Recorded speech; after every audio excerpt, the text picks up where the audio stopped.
మా తాతలు నేతులు దాగినరు మా మూతుల వాసన చూడండి అంటే కుదరదు. కేవలం క్రెడిట్ మాత్రమే మేము తీసుకుంటాం. మేము నాగార్జున సాగర్ కట్టినాం, శ్రీశైలం కట్టినాం, కానీ మొత్తం మిగతాయి మాత్రం అన్యాయం అంతా వేరే ఖాతాలో దోస్తామంటే కుదరదు అధ్యక్ష. బరాబర్ చెప్తాం, ప్రధాన ప్రతిపక్షంగా ప్రజల తరపున బరాబర్ లెక్కలు చెప్తాం. బరాబర్ కాంగ్రెస్ పార్టీ యొక్క ఏమేమి దురాగతాలు ఉన్నాయో అవన్నీ చెప్పవలసిన బాధ్యత మా మీద ఉన్నది. బరాబర్ చెప్తామని చెప్పి కూడా నేను తెలియజేస్తా ఉన్నా అధ్యక్ష.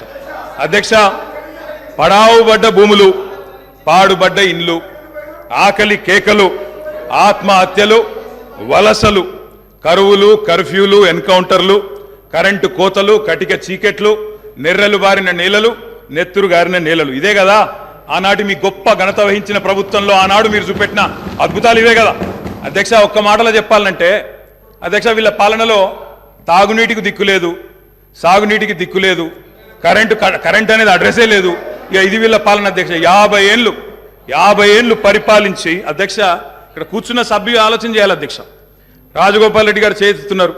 నల్లగొండలో ఫ్లోరోసిస్ తప్ప ఏమిచ్చింది అధ్యక్ష వీళ్ళు?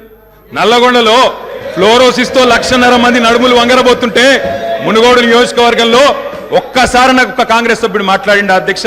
అధ్యక్ష అధ్యక్ష సబ్జెక్టే మాట్లాడుతున్నా అధ్యక్ష. తర్వాత సభ్యుడికి ఇష్టం వచ్చినంత టైం ఇవ్వండి, మాట్లాడినివ్వండి, మాకు అభ్యంతరం. I'm not yielding sir, I'm not yielding అధ్యక్ష. నల్లగొండలో ఫ్లోరైడ్ బాధలు, దేవరకొండలో పసిపిల్లల అమ్మకాలు, పాత బస్తీలో మైనారిటీ తీరని బాలికల వివాహాలు, మహబూబ్ నగర్లో గంజి కేంద్రాలు, పాలమూరు నుంచే 14 లక్షల మంది వలసలు ప్రతి సంవత్సరం.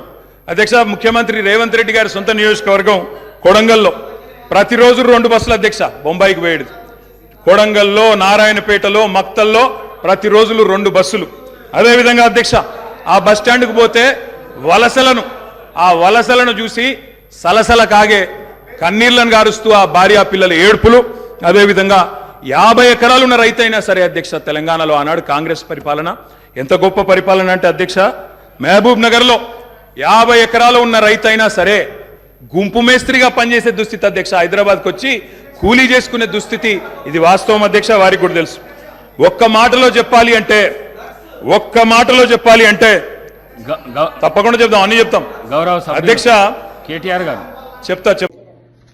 పవర్ లేని వాళ్ళు పవర్ ప్రజెంటేషన్ ఎందుకు సార్? మాట్లాడితే గత పాలకులు ఎన్నిసార్లు మాట్లాడతారో ఆ మాటకు కూడా విసిగి వేసారిపోతుంది. గత 10 సంవత్సరాల నుంచి మేము ఏం చేసాం చెప్పండి. గత 10 సంవత్సరాల నుంచి మేము ఈ రాష్ట్రాన్ని ఏం అభివృద్ధి చేసాం చెప్పండి. మేం చెప్తాం, గత 10 సంవత్సరాల నుంచి మీరు ఏం దోసుకున్నారో, మీరు ఆర్థికంగా ఏ స్థాయి నుంచి ఏ స్థాయికి వచ్చారో, మీరు ఆర్థికంగా ఎక్కడి నుంచి ఎక్కడ ఉన్నారో, మీ నాయకులు కానీ మీరు కానీ మీ జీవన విధానం ఎంత మారిపోయిందో, తెలంగాణ ప్రజలు ఎంత వెనకబడ్డారో, మీరు ఎంత ముందుకు పోయారో మేము చెప్తాం. చెప్పాం కాబట్టే జనం నమ్మారు, కాబట్టే నిజాన్ని తీసుకున్నారు, కాబట్టి మాకు అధికారం చేపట్టారు. అధికారం చేపట్టి నెల రోజులు కాకుండా కూడా మీరు అప్పుడే ఎందుకు సార్ అంత ఆతృత, ఎందుకంత బాధ, ఎందుకంత భయం? కాంగ్రెస్ ప్రభుత్వం అద్భుతంగా పరిపాలిస్తుందనా? కాంగ్రెస్ ప్రభుత్వం ముఖ్యమంత్రి గారు మంత్రులందరూ ప్రజలు అందుబాటులో ఉన్నారనా? అనుక్షణం అందరికీ న్యాయం చేస్తున్నారనా? ప్రజలందరూ సుఖ సంతోషాలతో కళకళలాడుతున్నారనా? ఎందుకు మళ్ళీ లేనిపోయిన మీ ఎన్ని? ఆగండి, వెయిట్ చేయండి, టైం ఇవ్వండి, అద్భుతంగా చేస్తాం. 20 గంటల పనిచేసే ప్రభుత్వం వచ్చింది రోజుకి. అందుబాటులో ఉండే ముఖ్యమంత్రి గారు వచ్చారు, ప్రజల మనసులో ఉండే మంత్రులు వచ్చారు. రాష్ట్రం ఎక్కడికో దూసుకుపోవడానికి సంసిద్ధంగా ఉంది.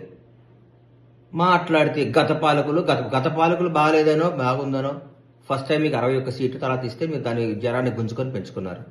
ఇంకెన్నిసార్లు చేస్తారు? ఇది ఎట్లా చేస్తారు? ధర్మం ఉండాలి కదా, న్యాయం ఉండాలి కదా.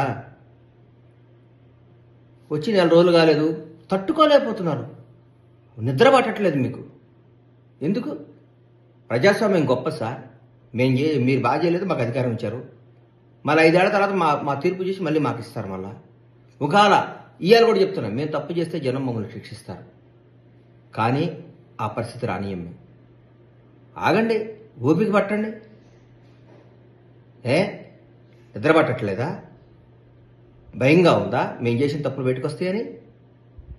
ప్రజాస్వామ్యం గొప్పది, ప్రజలు గొప్పవాళ్ళు, న్యాయం గొప్పది, న్యాయ వ్యవస్థ గొప్పది, అందరూ గొప్పవాళ్లే.